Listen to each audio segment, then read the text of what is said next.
La communication du président de la République a porté sur deux points principaux, à savoir 1. De la 37e session du Conseil national du travail. Le président de la République a commencé par saluer solennellement la tenue de la 37e session ordinaire du Conseil national du travail, dont les travaux préparatoires débutés le 8 avril 2025 ont été déjà clôturés pour laisser place aux travaux proprement dits qui se dérouleront du 21 au 24 avril 2025. Ces cadres tripartites réunissant le gouvernement, les représentants des travailleurs et ceux des employeurs demeurent l'une des expressions les plus vivantes de notre démocratie sociale.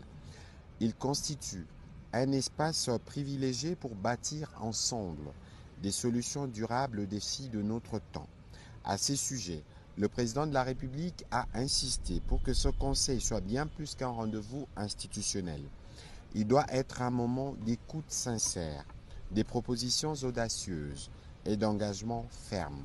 Les attentes de nos concitoyens sont immenses et à juste titre, nous devons y répondre avec clarté, courage et détermination, a-t-il martelé. Revenant sur les attentes, le président de la République a précisé que cette session doit déboucher sur des mesures concrètes, réalistes et applicables, notamment pour renforcer le pouvoir d'achat des travailleurs et travailleuses, garantir leur dignité, encadrer de manière équitable et responsable l'emploi des étrangers et consolider notre système de protection sociale dans un esprit de justice et de solidarité ainsi que d'équité. En ce qui concerne l'augmentation dont les revenus actuels ne permettent pas de couvrir les besoins essentiels, car ce sont eux qui subissent les plus durement les effets de la précarité et pour qui cette mesure représenterait un véritable levier de dignité et de justice sociale. Le président de la République a rappelé que l'emploi demeure le socle prioritaire de son mandat. Il est la clé de voûte de la paix sociale, les moteurs du développement durable et les garants d'une justice intergénérationnelle véritable, offrir un avenir à notre jeunesse, soutenir nos familles et dynamiser notre économie passe par un accès équitable à un emploi digne et productif. L'histoire devra retenir que nous avons su, dans un moment décisif, faire le choix du dialogue, de la justice sociale et de l'action.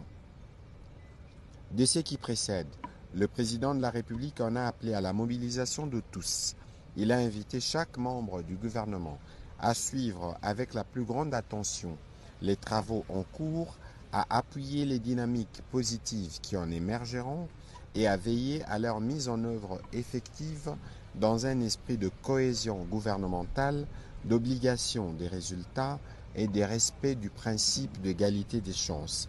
Par ailleurs, il a engagé la Première ministre à s'assurer que le prochain SMIC à mettre en place puisse être adapté aux réalités du marché et qu'il prenne en compte les besoins vitaux réels des travailleurs afin de faciliter le renforcement de leur pouvoir d'achat. Le deuxième point de la communication du président de la République, portant sur les suivis du développement du corridor sud et de la construction des centres médicaux ultramodernes sur l'ensemble du pays. Le président de la République a rappelé ce qu'il a souvent mentionné, que nos corridors ne doivent plus être perçus comme des simples voies de passage ou d'évacuation de marchandises.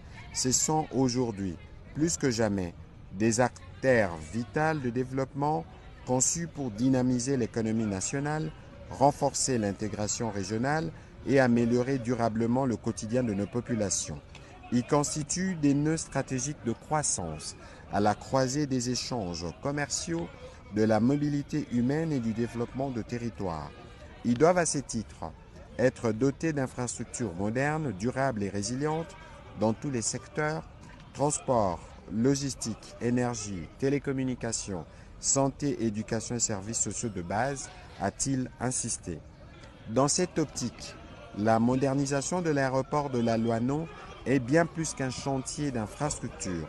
Elle symbolise la volonté de doter les pays d'équipements aux standards internationaux capables d'accompagner notre montée en puissance économique. La construction d'une nouvelle aérogare, l'aménagement des nouvelles pistes, ainsi que la réhabilitation des installations existantes constituent donc un jalon important dans la transformation du corridor sud en véritable hub régional. Par ailleurs, le président de la République a évoqué la construction d'un centre médical ultramoderne à Lubumbashi, le premier de cette envergure en Afrique centrale qui s'inscrit dans la même dynamique de transformation structurelle. À lui de préciser, il s'agit d'un signal fort, un acte tangible de notre engagement à bâtir des infrastructures socio-sanitaires d'excellence à la hauteur des aspirations légitimes de notre peuple à une santé de qualité et accessible. C'est pourquoi le président de la République a formellement engagé le gouvernement sous la coordination de la Première ministre, avec le concours actif de son cabinet, à mettre en place un comité national de suivi du développement des corridors. Ce comité aura pour mission de piloter, coordonner et évaluer l'ensemble de projets liés à l'aménagement de ces espaces stratégiques, en commençant par les corridors sud vers la SADC, avec une attention particulière à la synergie intersectorielle et à la cohérence territoriale. S'agissant particulièrement de la modernisation de l'aéroport de la Loano, l'instruction a été donnée de veiller à ce qu'il n'y ait pas de dépassement des délais d'exécution. Un rapport de TAP devra être produit tous les 6 mois, de sorte que tous les travaux finissent au plus tard fin 2026. Quant au programme ambitieux de couverture santé universelle, le président de la République a indiqué qu'il revient au gouvernement, notamment au ministre ayant en charge la santé, le budget, les finances et le plan, de se mettre à la tâche afin de réaliser à l'échelle nationale un réseau de centres médicaux ultramodernes capables de répondre efficacement aux besoins de nos concitoyens, y compris dans les zones les plus reculées. Le concours de la Direction générale de la Caisse nationale de la sécurité sociale RIKI, en se servant de son expérience réussie au Haut-Katanga.